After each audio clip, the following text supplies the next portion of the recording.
Have you ever imagined carrying a tablet that fits in your pocket? Sounds like something out of a sci-fi movie, right? Well, what if I told you this is no longer fiction? It's reality, and it's about to get even more exciting. Let's talk about the future of smartphones, and trust me, it's going to blow your mind.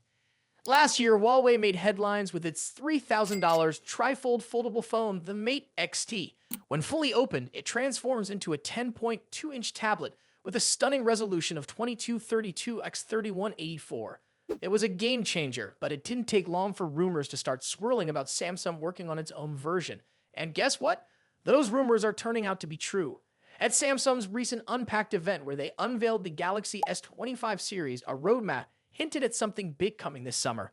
Alongside the Galaxy Z Fold 7, a mixed reality headset, and smart glasses, there was a mention of a trifold phone. And now, thanks to a reliable leaker, we might even know its name, the Samsung Galaxy G Fold. So, what do we know about this device?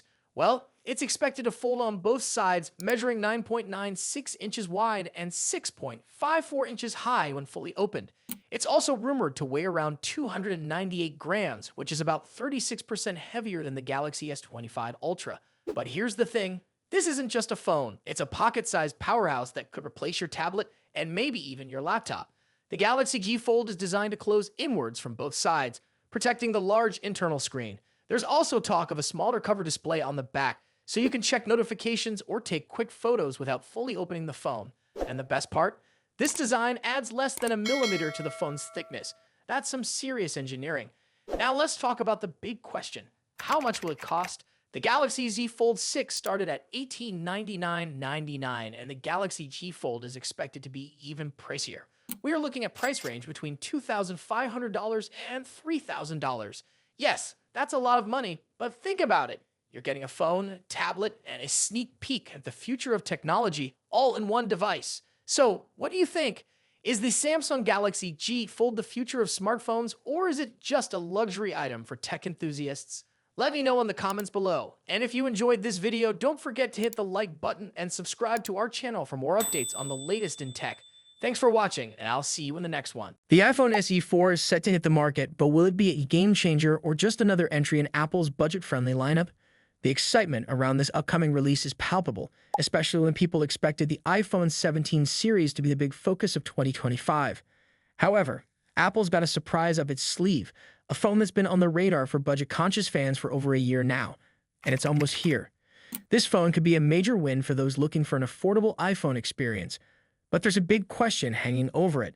Will it be enough to get people excited? For years, Apple has been known for its premium devices, but the iPhone SE line has always aimed to offer a more accessible option. And with the iPhone SE 4, Apple wants to offer a more modern take on the budget iPhone, featuring thinner bezels and a sleek design. But the question remains, how far will Apple go to make this phone feel like a true part of the current iPhone family? As details about the device start to surface, one key decision is already stirring a conversation: the design.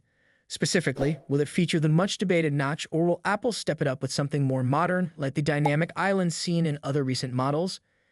Industry expert Ross Young recently revealed that the SE 4 will likely come with a notch, much like the iPhone 14. This revelation has raised a lot of eyebrows because the notch is now seen as something of a relic in Apple's lineup, especially with newer models like the iPhone 15 series featuring the dynamic island. Yet it seems that for the iPhone SE 4, Apple might be sticking with a notch as a cost-cutting measure, which makes sense when you consider their typical approach to pricing. After all, Apple isn't just selling a phone, they're selling an experience, and that experience has a certain price tag attached. But here's the trade-off: is it worth sticking with a design that some may feel is outdated to keep the price down? The iPhone SE 4 is expected to be priced at around $450, much like the iPhone SE 3 before it. For that price, you get an iPhone experience that feels premium in some ways but lacks the features found in Apple's higher-end models. However, if Apple were to include a dynamic island and maybe a dual-camera system, the price would likely rise to around $500, making it a much more competitive option but also risking the ire of budget-conscious buyers. Some might argue that a higher price tag wouldn't be worth it for a budget device, and it's hard to disagree. The reality is that Apple's iPhone SE series exists to cater to a specific market: those who want an iPhone but don't want to break the bank. The trade-off has always been a more basic design with fewer premium features compared to the flagship models. The question is whether that strategy will continue to pay off or if it will become a sticking point for customers who have become accustomed to more advanced features in budget phones from competitors. Another consideration is the longevity of the iPhone SE 4. Many budget smartphone buyers keep their devices for 4 to 5 years, meaning that in 2029, an iPhone SE 4 with a notch might feel a little outdated. While it's understandable that Apple needs to keep the cost in check, they'd risk alienating customers who might see the device as a temporary option rather than a long-term investment. Let us know your thoughts in the comments below, and don't forget to like and subscribe for more updates on the latest Samsung news. Thanks for watching and stay tuned for more updates as this story unfolds. Imagine waking up tomorrow and discovering that the cost of your iPhone, Apple Watch, or iPad has suddenly gone up. Might sound like a nightmare, but it's a reality that could soon unfold for millions of consumers, especially in the United States.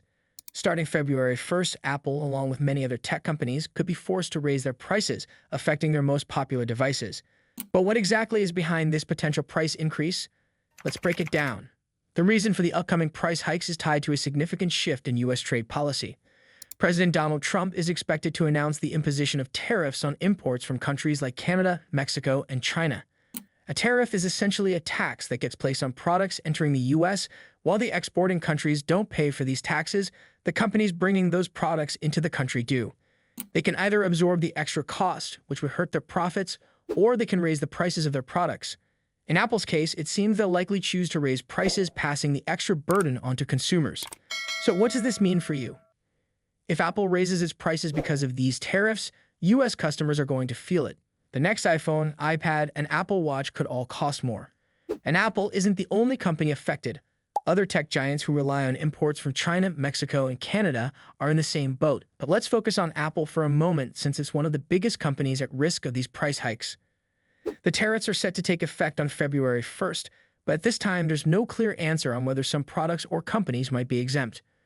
White House Press Secretary Karoline Leavitt stated that more details would be shared tomorrow, and these tariffs are part of fulfilling promises made by President Trump to protect American interests. Now, it's important to note that the countries facing these tariffs, like China, Canada, and Mexico, aren't the ones paying for them directly. Instead, the cost gets shifted to U.S. consumers. So while the countries themselves might face economic pressure from these tariffs, it's the American buyer who will be paying higher prices for products imported from these countries. The impact on the tech industry could be massive. Apple and other companies that depend on overseas manufacturing, especially in China, could find themselves facing a dilemma. If U.S. consumers decide they're not willing to pay the increased prices on products from China, Mexico, or Canada, they might look for alternatives that don't carry the additional cost. This could potentially lead to changes in buying patterns, putting more pressure on manufacturers in those countries, while companies that aren't affected by the tariffs could see an uptick in sales. Apple, in particular, has avoided tariffs in the past. During Trump's first term, CEO Tim Cook managed to convince the president that imposing tariffs on iPhones would harm Apple, an American company, by making its products more expensive and less competitive against rivals like Samsung, which produces phones in South Korea. Thanks to Cook's lobbying, Apple was spared from additional tariffs. But this time, it might be different. Even though Tim Cook has met with Trump several times since the 2024 election and personally contributed $1 million for Trump's inauguration, it's unclear whether Apple will be shielded from the new tariffs. There's a possibility that Trump won't be as lenient this time, especially since the new tariffs are part of a broader effort to combat the illegal drug trade, particularly the distribution of fentanyl. Let us know your thoughts in the comments below, and don't forget to like and subscribe for more updates on the latest Samsung news. Thanks for watching and stay tuned for more updates as this story unfolds.